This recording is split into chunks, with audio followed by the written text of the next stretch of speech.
Now, joining me from the beating heart of Holborn here at the London Podcast Studios, we welcome back media writer Maggie Brown. Hi, Maggie. Hello. So Richard Sharp's gone, and Yes. there's an acting chair in Elan Kloss Stevens, say that correctly, formerly of S4C. What do we know about her? Well, I know quite a bit about her. She's a native Welsh speaker. She lives in Aberystwyth, which I have actually visited at her invitation.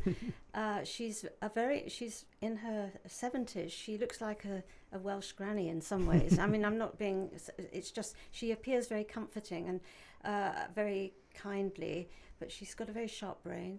She's basically built up a whole department in communications and media at Aberystwyth, which of course involves the Welsh language too. But she has done a huge number of public roles. And she's actually been a chair of S4C. She has been on the Welsh Language Board. She probably has about 10 appointments now. And she stands, the real point about her is that she stands very, very firmly for public service broadcasting. She is the complete opposite, although I'm sure she charmed him, the complete opposite of Richard Sharp. And when you look at the potential of that board for putting forward a chairman or chairperson who will hold the fort while they have a proper look around for somebody who's suitable, there are not many choices. And they couldn't really have put the deputy, who is also a merchant banker by background. So I'm very optimistic actually about her, because what the BBC needs now is somebody who can say, we really do stand for public service broadcasting, for things which improve people's lives. We are behind, again, the nations, both Wales and Scotland as well, because there's, as well as this going on, there's been quite a long debate still going on actually in Parliament and beyond about the provision of broadcasting in Wales in particular, because it's a devolved, it isn't a devolved power. They kind of think it should be, but you can imagine They're very much like getting involved, and especially with Ofcom, they definitely hear from their Welsh group quite a lot. They do, and funnily enough, it's become sharper really, rather than less sharp. Yet at the same time, the Welsh language is being given a lot more respect in Wales, in terms of both signposting and just, it's no longer a joke. It's an advantage, if you like, to speak Welsh. So, well, the BBC is definitely less sharp for the time being. I guess we'll see Alan as an interim chair. Yes. Do we know when we think the government will opine on who replaces Richard? They haven't told me. I mean, he goes at the end of June. I think probably they're thinking 6 months or so. It took them a long time, remember, to appoint him in the first place. And so I think I'm feeling actually quite confident too in Lucy Fraser, the current Culture Secretary, who seems to me to make a lot more sense than the ones that have.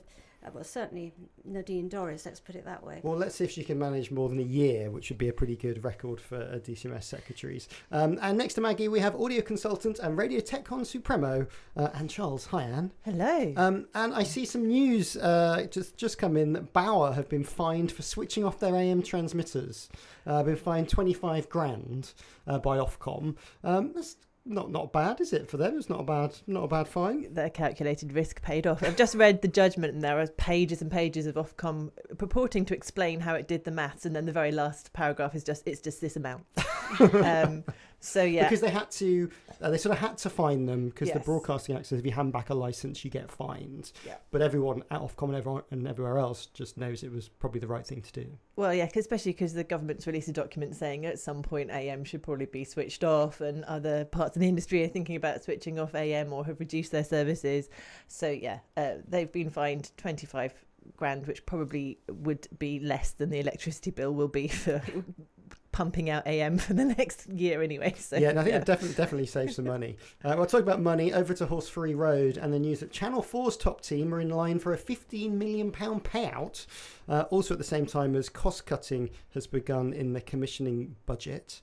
I mean, Anne, Chief Exec Alex Mann could pocket 1.4 million from this deal, or from these bonuses. BECTU aren't that happy about it though, are they? Well, so BECTU's point on this is that whilst all that's going on, and that's very lovely if you happen to be one of the executives concerned on your £1.5 million or whatever, if you are a freelance and you have just had your project cancelled at short notice and you're getting 2 weeks severance pay, but you thought that you'd signed up to do work on a series, then that's a little bit galling to have the announcements around the same time. I mean, Maggie, executive pay is always in the news. Do you think the management team have deserved it by fending off privatisation? Well, I do actually. This isn't a callous response, because I also sympathise hugely for other reasons with the members of BECTU and the people who actually toil and make the programmes. The point about Channel 4 is that it cannot give any equity to its top team. So there's always been a problem. It has existed, but it's accepted at the BBC. But it is, of course, really the most commercial of all of the broadcasters, in my opinion. So they do have an issue with holding on to real people who in the market could probably command a lot more. The 1.5 or 1.4 is the executive pay for the chief executive plus a bonus. The 15 million is being shared out more widely amongst the staff. And Channel 4 has always had a policy of bonuses because of this issue, partly. Also because it does generate profits usually. Now, I think that not everybody is equal in the world. And for my money, Alex Mann, the chief executive, who's been there 6 years, has indeed earned that bonus. And indeed she had one last year because she managed to hold off privatisation. She managed a very, very difficult task, very trying, since 2017, 6 years of it. And she was able to find a way through, which appears to be working, to actually move a lot of both her staff, important staff, and also programming outside of the M25, and delivering what seems to me to be one of the areas that this strange policy of levelling up, which probably is a bit, it's probably very difficult to execute. I do feel that is working. I watch Channel 4 News, as you might expect, quite a bit, and I have noticed a most distinct change in the mix of programming, and I would say by and large, not always, but by and large, for the better. So in this instance, I think she is special, and I am absolutely certain that she has probably turned away quite a lot of top job offers. I mean, especially when they're in the throw of privatisation, when it didn't look that good for Channel 4's ongoing kind of public survival. She could have easily abandoned ship and gone to a super indie or to an Apple, couldn't she? She could have done. I mean, she's only the 7th chief executive, so there's been quite a lot of stability.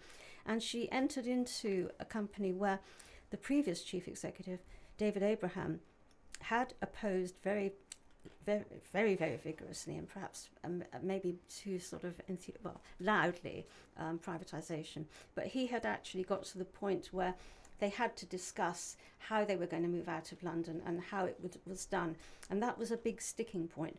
So in a way, the period of sort of 2016-17 became rather sort of arid years. And it took a new person to come in and find a way of both talking to government, talking to all the interested parties, and finding a way through. And Alex has both huge determination.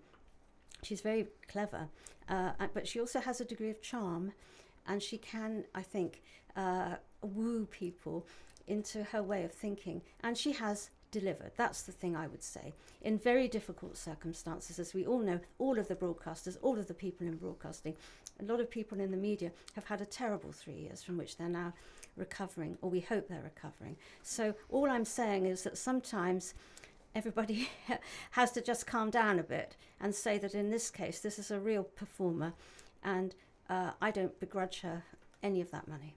Well, moving on, GB News has been generating headlines for all the right reasons, i.e. actually breaking news, when it ran an exclusive interview with their host, Eamon Holmes, who previously worked at This Morning. And what's Eamon been talking about on GB News? I missed it, I'm afraid.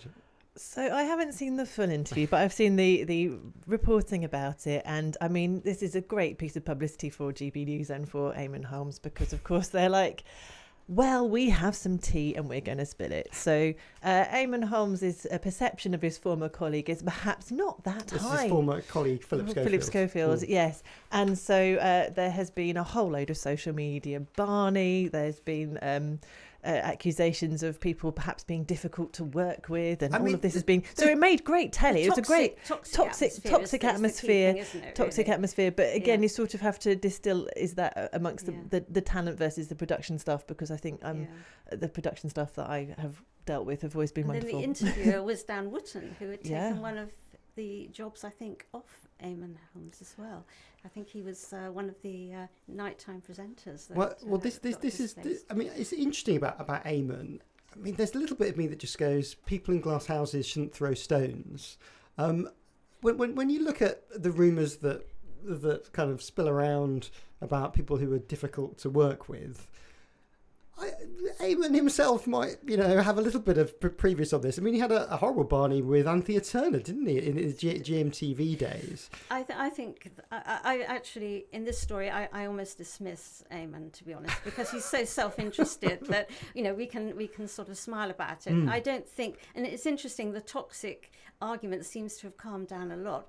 I would say, in addition to this, I think this story is completely overblown. To be Philip honest. Schofield story. I do. I think it's wrong the way it's been dominating. Well, let it go into the tabloids and go on and on. But to me, the idea that the Culture and Sport Committee of the Parliament are going to actually take a look at this just seems to me entirely wrong, when the Select Committee has so many more important things to do over this kind of delayed media bill, which really needs sorting out for both the broadcasters and indeed, I would say, for the public and the streamers. I'm not sure what it gives even the politicians to give the chief executive of ITV a bit of a kick in. I just think it's wrong, and I would hope that by next Tuesday, when I think they're due to be meeting and where they should be talking about serious industry issues and public service issues, that they may have kind of realised that they're overreaching. It's much more important, really, for ITV itself to question its programming stance and to look at how they run this particular. And it's a live programme, remember, 5 times a week, and it's a big responsibility done on low budgets. So we have to see if Holly survives as well, if they recast the whole thing. I would predict, though, that it will continue because it's 2.5 hours, this morning show, which fills a lot of live airtime and has a lot of fans. I mean, morning television is potentially quite cheap, but it can be quite profitable, can't it? Because of how much material that they're pumping out a day. I mean, there has been a huge drumbeat over this. And ITV don't look great over their normally impeccably hoovered carpet in the ITV This Morning studio. Do you think they have to make some changes? A bit of a rebrand? Is Martin Frizzell about to find his way down the river to be replaced? Well, I can't predict that. But what I do think is that this whole issue should have been, or Philip Schofield in particular, should have been considered when he actually came out as someone who was gay, who didn't admit his relationship with, we're assuming a young person of the right age to be a partner, and we don't know really what they're going to do next because they're obviously in the middle of it.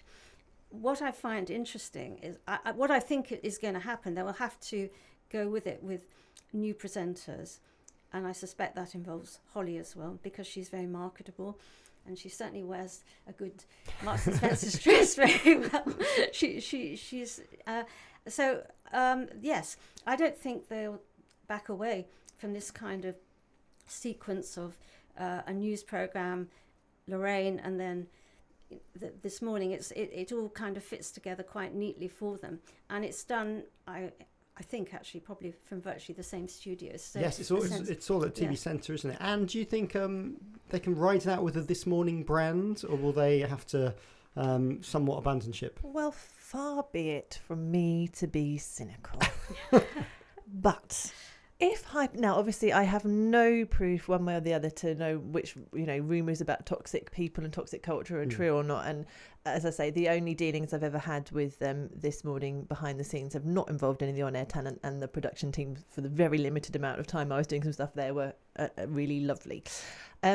But let's say you're ITV and you have got, hypothetically, a presenter that is a little bit difficult because they haven't made any attempt to try and save him. Public opinion has turned. This is affecting your brand, which may affect your advertising revenue, and your presenter's quite expensive. So it's quite handy for him to have spontaneously decided to leave. And then who knows if his expensive co-hosts will also decide that now's the time to do other projects. But I imagine what they're trying to do is to shore up the brand and to make sure that they can keep the brand safe. And they've got, they've had Alison and Dermot kind of just keeping the ship going. Yeah. So I think if they get it sorted quite soon, it'll probably be okay for the This Morning brand as a show. I think so. But I think one of the interesting things here is that I've been waiting for the head honcho of the broadcasting television side, Kevin Ligo, yes, to make an appearance. Yes, he's managed to somewhat escape much of the blood being spread around the. As Channel 4's historian, I can tell you that in 2007, when Big Brother went all wrong with Shilpa Shetty and all of the arguments about racism and the rest of it, he just retreated totally, and he left the chief executive and the chairman, Luke Johnson, who was completely out of his depth, to try and handle this with, in some ways, an even more toxic row. And but is that the right move? Is Kevin learned this over time? Well, to just disappear? he is the person who kind of remains out of the public eye. GB News were trying to chase him down the road to get some comments. At least they actually had a go. But you see, he's actually been in that job since 2010, so it's 13 years.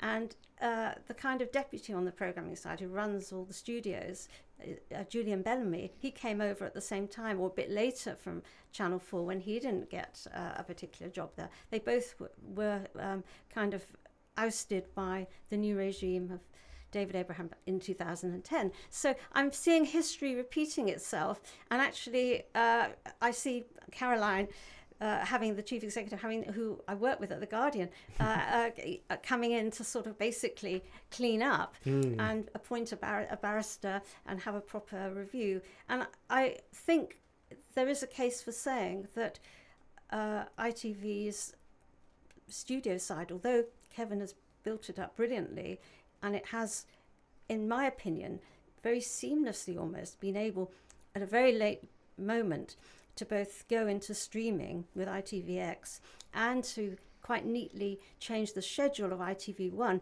so that you actually have more factual programming and news, which is cheaper, filling more of the early evening. And stripping the soaps as well means there's less prime time to have to fill. You have to fill, exactly. And of course, I think, to be fair, ITVX has got off to a good start. From a very, literally is, maybe it's the tortoise and the hare, I don't know, but it is doing well, and I think that they're going to have a rethink and a bit of a powwow after this. As for Philip, I think he's been an extremely good live broadcaster. It's a very, very hard thing to do. He's done it for over 20 years. And I think he's done it very, very well. We may not want to watch Dancing on Ice, or I'm quite like Dancing on Ice myself. And he's not presenting, the soap awards now. And he's obviously, he's said to be living in Cornwall now, having been to see his mum, and his daughters are down there. And I don't think he is. I think he was a very popular figure. I don't recognise him in the kind of bad mouthing that maybe is going on. I actually think he's a man who's having a late middle-age crisis. There's a kind of abyss that you can fall into where you probably feel, I'm not I've not been true to myself. So I feel a degree of sympathy for him. Well, Phil, there's always a podcast to fill the gap if you want something to do in the meantime. Talking about indie production and ITV's indie production, other indie news: TV super indie All 3 Media is up for sale, according to the Telegraph. That's the producer behind The Traitors and Fleabag. Maggie, could Channel 4 be a potential buyer? Could this be their route into indie production by acquiring a big super indie? Well, it's a very interesting thought. The interesting thing, of course, about Channel 4 now is that it can apparently, if it gets through the new media bill, make its own productions. This means it can own rights. It's got a potential way, really, of banking things for the future, things that it can draw on, because at the moment, as you know, it's 90% dependent on advertising. And of course, the advertising market can be, a little up and down. A little up and particularly down. At the moment. About 4% down is what they told me when we had an event a few weeks ago. Well, All 3 Media, its owners are Liberty Global and Warner Brothers. I mean, Liberty Global, big investor in ITV. Why are the two putting All 3 Media on the block? I don't know. It could be that they have decided that they can make the productions themselves in-house. Also, these media companies do change a lot, don't they? I mean, they took it on, and this is before Warner Brothers Discovery and the merger for them, and Liberty Global changed their kind of makeup all the time. I mean, it's tough for All 3 Media because they've had a pretty good run of success, haven't they? I don't think it's a vote against them being successful. It could be that in these mergers, people feel they've overpaid and they have to find a way of recouping cash. And they may also perhaps take a bit of a gloomy view, or they think, well, we've got our own studios, we can make our own stuff. And it's interesting that in the lobbying that's going on over Channel 4, being able to make a proportion, it's going to be quite carefully controlled, I suspect, of its own shows, and above all keep its IP. They have been lobbying hard on behalf of small independents, which is quite extraordinary. So I honestly don't know, but there will be a good business reason for it. I don't know who will buy it. I would have thought it would look very wrong, really, for Channel 4 to put in a bid at this moment in time, when the new regime is being born, but it hasn't been fully born yet. So you wouldn't want to sort of abort any of that work that's going on at the moment, especially we live in such changeable times. I mean, we're all kind of recovering from things we never thought we would see in our life, like COVID. So I don't know. I do think, though, that you've got to look at the way that there's masses of studio space coming online, including Sky's big, very big, 14, I think, sound platforms coming into use. So they're going to look at things strategically and decide how they're going to run quite a bit of British broadcasting. Well, we've got some more acquisition news after this.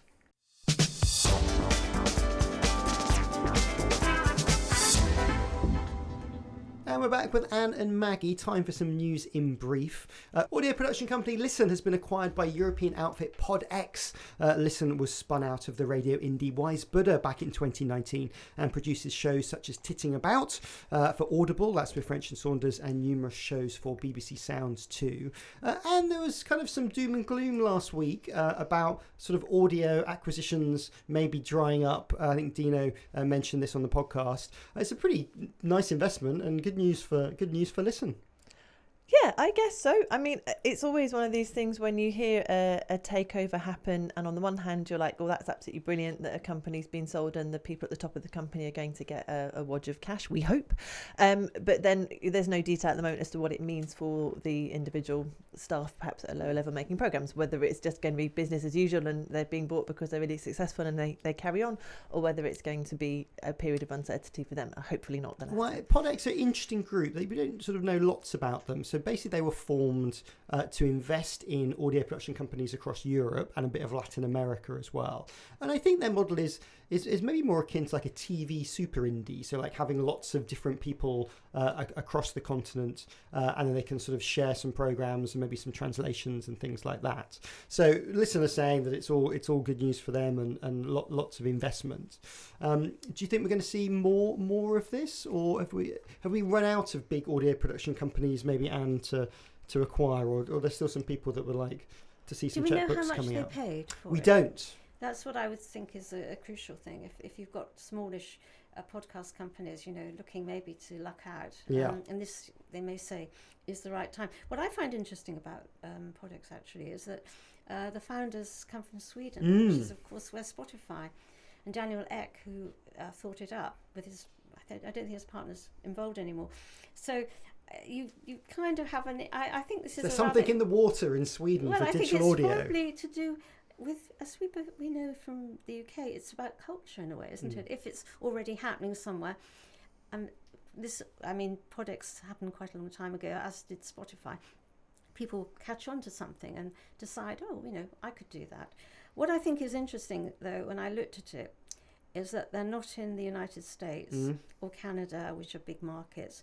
They're looking at, as you said, Europe, which is quite well served, and I think it's Latin America as well. So Australia's out, all the rest of it. And so they're targeting markets which have got a lot of development potential, really, I think, without necessarily going for the very big lucrative ones. I wish them luck. It seems to me that what they're doing is buying a company or resources which actually produce product, so they can put it onto their own networks as well. So it sort of has a two-way effect, really. But until we know the price, I don't think we can predict very much about anything. I mean, there's definitely something about trying to build scale in the audio sector, which hasn't really existed a lot outside of the big broadcasters up to now. But I think there's potential for perhaps some more audio-based production companies to shoot up out of places that we aren't keeping our eyes on, really. So we had the podcast show in London last week, and I think the organisers said they had 10,000 people there. Now, certainly, I was there for an afternoon. It was busier than any radio show I have ever been to, including the big global international ones. Even back when radio had more companies and more people to send to things, like, it was absolutely buzzing. And there were people that, obviously there's lots of people there who are doing their podcast in their spare time, but there were definitely companies there who are looking to invest and who see that there's potentially some money to be made at the moment. So there's a lot of potential, I think, for more businesses to be getting into audio, and perhaps businesses with more cash around who perhaps haven't done that traditionally. And also, to your point, Maggie, around where Podex has been investing, there's also a huge market and markets in the non-English speaking world. Yes. And there's a load of really exciting technology floating around at the moment, and I guess AI is going to make it even faster to do the translation work, so that we can, if you've got really great content that's in other languages, it's actually going to be easier to repackage that for other markets, and which hasn't been possible before. So I think there is some potential, like, exciting stuff going on still, but it's always that kind of, when does it stop being the bubble and the kind of exciting thing that people are investing in, and yes, how does it turn into a real business? And can you make actual cash really as well? That's the other thing. I mean, there's a huge difference of scale between the really popular podcasts and the ones which are, if you like, hobbies. Well, I'm still waiting for that big money media podcast acquisition. I'm sure it's only around the corner. Speaking of audio and money, the UK Audio Network, or UCAN, has published the results of a pay survey of its users. And this is sort of a kind of informal association for sort of audio producers and sound designers, UCAN. What did they discover? Yeah, so I think in stark contrast to the, maybe there's tons of money available to podcasting, the reality on the ground for audio producers. So they had a survey, it had 209 people involved. It's pretty good. Which is pretty good for a sample. I would love to see a bit more of the raw data to be able to dig into it. So they've put on their website the results, and the results are pretty depressing, though if anyone's been paying attention to anything in the world at all ever, unsurprising. You say it's depressing. I looked at it, it seemed quite fun. It seemed really good, yeah. Yeah, funny that. Why was that? Why did the white man go, this is great because you get paid more than women and anyone of any gender of colour, and that so, and what's even more depressing is that although women who've been in the industry for more than 11 years in 2020 were being paid a bit more than men, if you look at the survey now, they're being paid less than the men were in 2020. Yes. So it has taken a tumble. So across every category, women are paid less, and if you are a person of colour, then you are also being paid on average £1,789 less compared to what you would have been being paid in 2020. Now, obviously, it's a bit, without knowing exactly the methodology of how they're kind of doing salaries and things like that, it's hard to level it out entirely. It does seem to be as well that men tend to be commanding a higher day rate, but the other thing is that the day rates are really quite low. I mean, the audio industry has always been absolutely terrible at paying people who actually make stuff. So when I kind of look at things, I think there's a really interesting difference often between the radio side and the podcasting side, and I sort of got my fingers in a few different pies around that. And on the podcast side, there's definitely more money, or there's a request from producers at a much higher level than maybe you'd get in radio. That's good. And also, what's considered a standard day rate in radio, even compared with someone who hasn't got much experience of doing video and they just like film a conference for a day? I mean, I don't mean to denigrate that as a profession, but compared to a big broadcast effort that might reach millions of people. Yeah, you know, it's or on the engineering side, kind of someone who like the day rate for just a network engineer, an engineer with a basic level of kind of Windows understanding or something like that, compared with what a producer of a national or a world kind of reaching radio or audio podcast with millions of listeners, it's really bad. It's unlivable. Unlivable. Maggie, there's been a lot of reporting of the gender pay gap, and particularly from broadcasters over the last few years since the law came into effect that they had to do it. Do you think there'd be some value with broadcasters getting into a bit more data like you can have and looking at?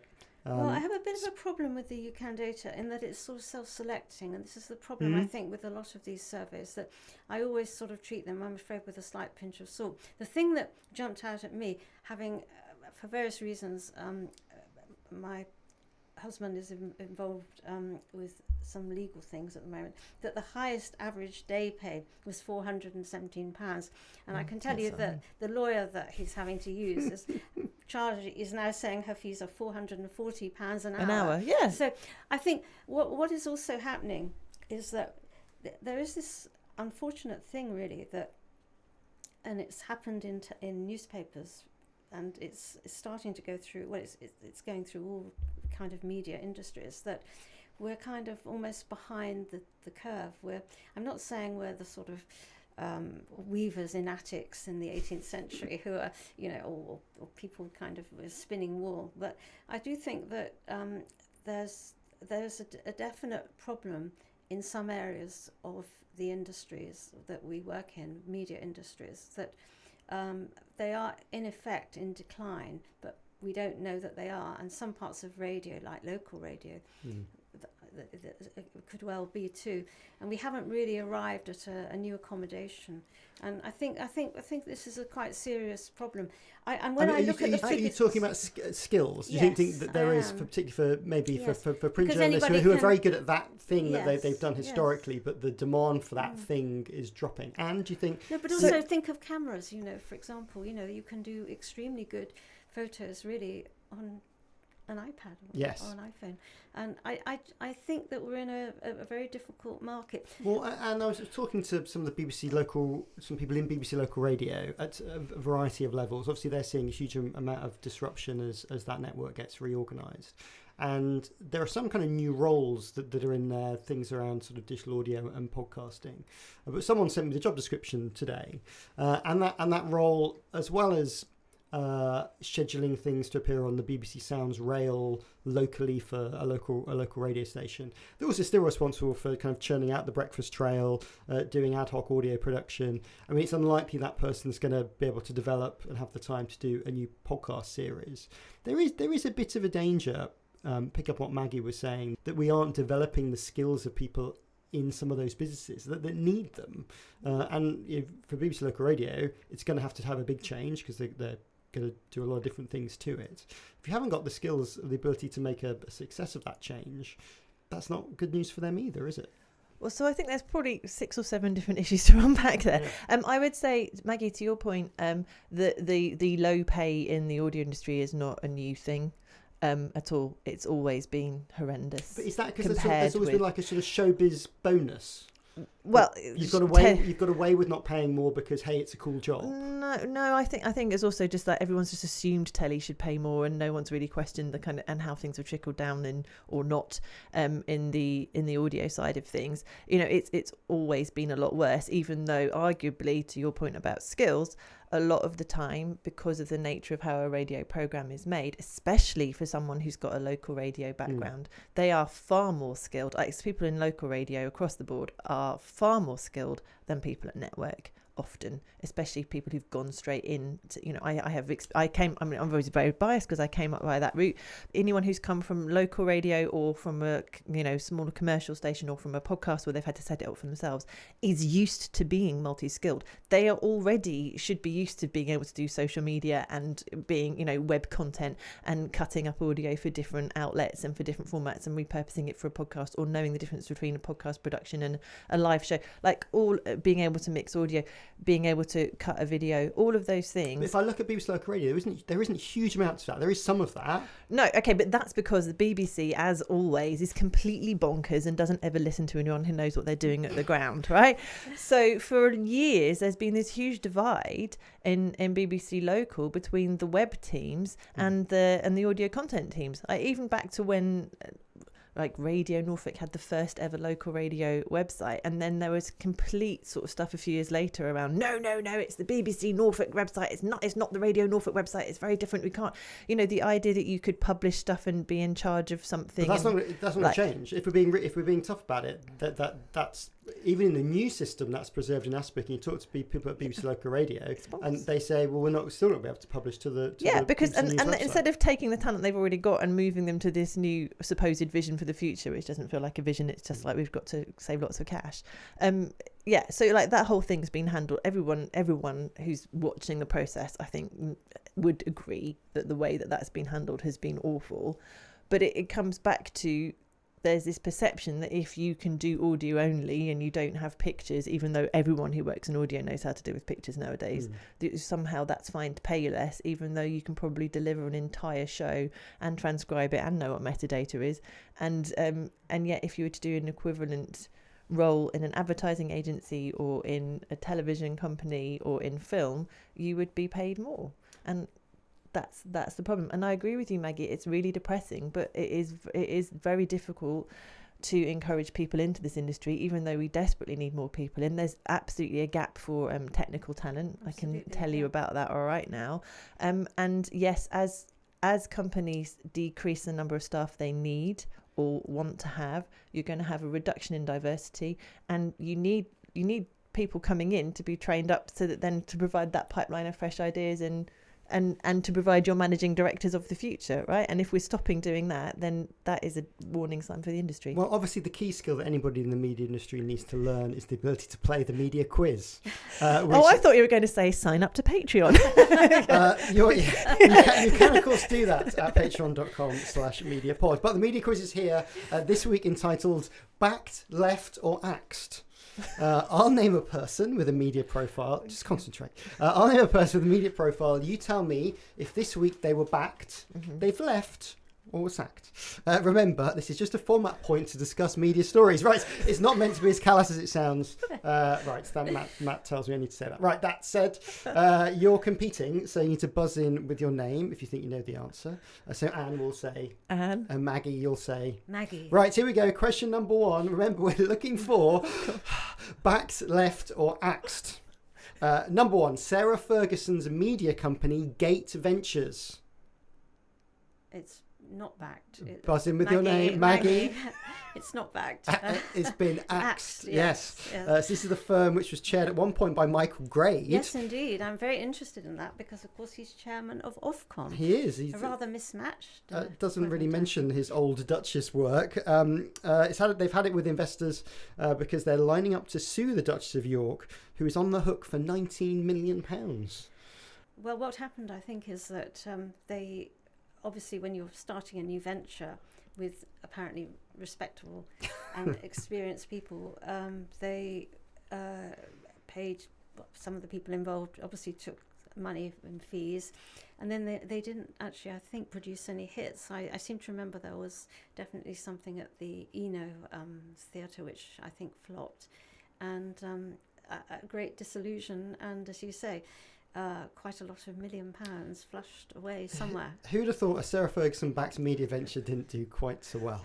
Well, it's interesting that I found it. I do remember Michael Grade getting involved in this, and I thought, I wonder if this is going to work, because his business track record is, it's been up and down. Mixed. It's mixed, well, as in a lot of creative industries. Right, question number 2. Jeff Stelling. Anne. Yes. I can't remember which of the words is left or axed. Left. He has left. Do you know where he's left? He has left Sky Sports. I think he Yes. does footbally stuff. He's doing it for a very, very long time, and now he's retired. Yes, Fair enough. Walking away from Soccer Saturday, finally, because he kept pushing back his date of leaving. Maybe it was Comcast. Cost of living crisis, kept mate. just dangling more cash in front of him. He was quite a big fixture in his own right, wasn't he, really? And apparently Elton John phoned him at home to say good luck. Oh, did he? Oh, Oh, that's yeah, nice. sweet. It's interesting, a lot of the original formats and hosts that sort of define Sky Sports are being retired. Is it just a sign of traditional development, or have they got a bit of a talent hole themselves? Well, they've got a new owner in Comcast, haven't they? And I mean, that's, I think, the key defining thing. They probably overpaid for it, and they are said to be considering selling, I think it's either Germany or Italy, I'm not quite sure. Okay, question number 3. Formula E commentator Jack Nicholls. Do you know what's happened to Jack? Which one's left? Backed, left or axed? I don't know who I can't remember. He has been axed. This is Jack Nicholls, sacked by Formula E following complaints of inappropriate behaviour towards women, but at the time of recording he's still working for IMG. They're the ones who provide the F1 contract for 5 Live, a show that he works on. But he's stepped back from his BBC work whilst they investigate. Right, so a point each, I think, so a draw. So collectively your prize is to decide Sky Sports' new talent lineup. So if you can come back with us next week. I mean, we'll be here on Saturday, won't we, Maggie? It's fine. Yeah, how hard can it be? My thanks to Maggie Brown and Charles. Where can listeners keep up with your fine work, Anne? I am AnneCharles.tv. That's Anne without an E. And I am still just about hanging on in there on Twitter at SparkyAnneC. And Maggie, how can people hear what you're doing? Well, I occasionally appear in print in The Guardian. Most recently, obituaries is my specialty at the moment. So I am doing one or two other things. I take an interest in Welsh media in particular at the moment, where there's quite a bit going on. And I also take an interest in everything else, really. And the books are still available? Oh, yes, they are. My 2 Channel 4 histories, A License to Be Different, which is the first and probably the best one, as I recommend. The other one I say a bit behind my hand is Channel 4, which is from Big Brother to the Great British Bake Off. So I did get some royalties just recently. Oh, good. So not to make me rich, but it made me feel wanted. I do have a copy on my bookshelf. Thank you both.